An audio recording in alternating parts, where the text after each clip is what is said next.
Dito naman po tayo ngayon sa palengke sa bayan ng Rosario na kung saan dito po tayo mamimili ng ating panghanda sa New Year's Eve.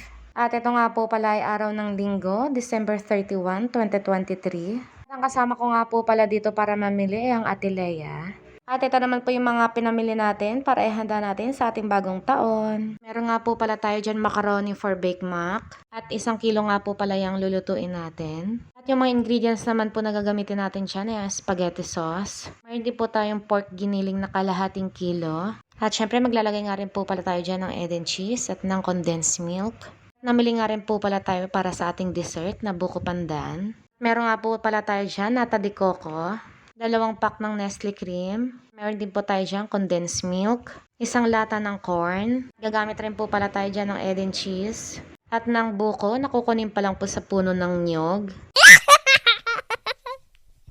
At meron din po pala tayo dyan na pamili na gagawin natin cordon bleu.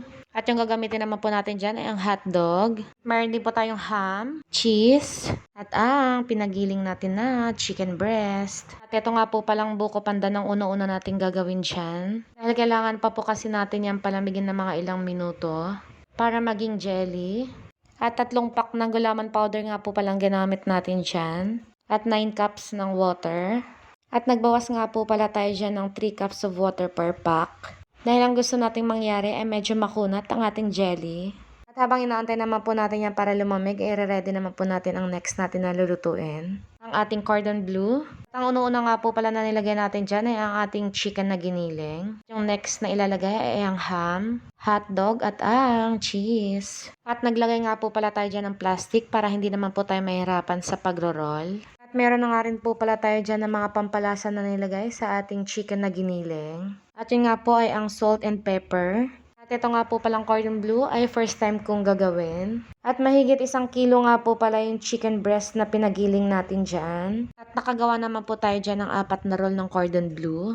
Dahil medyo malalaki nga po yung mga gawa natin.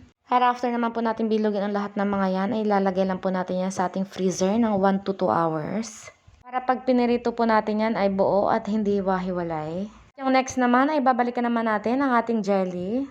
Dahil malamig na nga po siya kaya pwede na po natin kayurin. At gagamitan nga po natin yan ng pangkayod ng buko. Para naman magka-shape sila. Yung ibang jelly naman ay hiwain natin ng pa-square. Para naman maging katulad niya ay ang nata de coco. At ang cheese na hihiwain din natin ng pa-square. At dinamihan ko nga po pala ang paglagay dyan ng ating cheese dahil mas masarap pag maraming keso. At yung next naman na ilalagay natin dyan ay ating 2 pack ng Nestle cream. At maglalagay din po tayo dyan ng 1 can ng ating condense. Pero hindi po natin uubusin yun dahil magtitira po tayo ng kaunti para sa ating sauce ng Bake Mac. At maglalagay din po pala tayo dyan ng 1 lata ng ating corn. At tinanggalan lang po natin yan ng tubig para naman lalong mas masarap. Pagkatapos naman po natin gawin ang ating buko pandan salad, ay i-ready naman po natin yung pang-coat natin sa ating cordon bleu. At 1 egg nga po muna ang ginamit natin dyan at naglagay lang po tayo ng ating pampalasa na salt and pepper. At nakaredy na rin po dyan ang ating flour at ang breadcrumbs. Ito nga po palang una-una natin ginawa, ang malagyan lahat ng flour. At ikot-ikutin hanggang sa malagyan lahat. And after naman po natin yan i-coat sa flour and egg. At yung last ay ang breadcrumbs. Saka po tayo mag-start ng pagpiprito. At yan nga po pala ay sa mahinang apoy lamang. Para naman maluto hanggang loob. At ito na ang ating finished product. Ito na nga po, sisimulan natin ang paghihiwa. Kung nakikita nyo nga po ay talagang perfect naman ang gawa natin for the first time. Dahil buo at hindi po siya hiwa-hiwalay. Luto din po siya hanggang loob. At saktong-sakto lang din po ang kanyang lasa, hindi siya napaalat at hindi rin po matabang. At itatabi lang po muna natin ang mga yan dahil meron pa po tayong next na gagawin. Ito nga po ay ang ating Bake Mac na nakaredy na rin na meron na po tayong nakahiwa dyan na sibuyas, bawang at hotdog. At ang pork giniling. At ang una-una nga po natin ginawa dyan na nagpainit lang po tayo ng ating kaldero para iprito ang ating mga hotdog. At after naman po natin maprito ang lahat ng mga yan, isa-set aside lang po muna natin. Dahil ang next na gagawin natin dyan ay magigisa lang po tayo ng ating bawang at sibuyas. At yung next natin ay ang pork giniling. Taantayin lang po natin yan na mag golden brown lahat. Saka po natin next ang ating hotdog. At maglalagay na rin po tayo dyan ng ating mga pampalasa tulad ng pork cubes. Meron din po tayong salt and pepper. And after naman po maluto ang mga yan, ay saka po tayo maglalagay dyan ng ating macaroni sauce. Creamy and cheesy nga po palang ginamit natin dyang Del Monte. Pero maglalagay pa rin po tayo dyan ng maraming cheese para lalong creamy. And after naman po natin gawin ang ating sauce, ang next naman ay ating macaroni pasta. Meron na nga po tayo dyan kaldero na may tubig at naglagay lang po tayo dyan ng mantika at asin. At after nga po kumulong ating tubig dyan, saka po natin ilalagay ang ating macaroni pasta. At papakuluan lang po natin yan hanggang 8 minutes. Para naman hindi mag-overcook ang ating macaroni. And after naman po natin i-drain ang ating macaroni pasta, ay saka naman po natin ihahalo yan sa ating ginawang sauce. At yung last naman na gagawin natin for today's video ay ang creamy sauce naman para sa ating cordon bleu at pang toppings natin sa ating baked macaroni. At unang-una nga po palang ginawa natin dyan ay naglagay lang po tayo ng ating butter. At next ay ang all-purpose flour. At yung susunod naman natin ay 2 can ng Alaska Evap. At medyo madami nga po ang gagawin natin dito dahil marami ang ating nagawang bake mac. Yung iba naman ay para sa ating sauce ng cordon bleu. At maglalagay din po tayo dyan ng ating pampalasa, salt and pepper.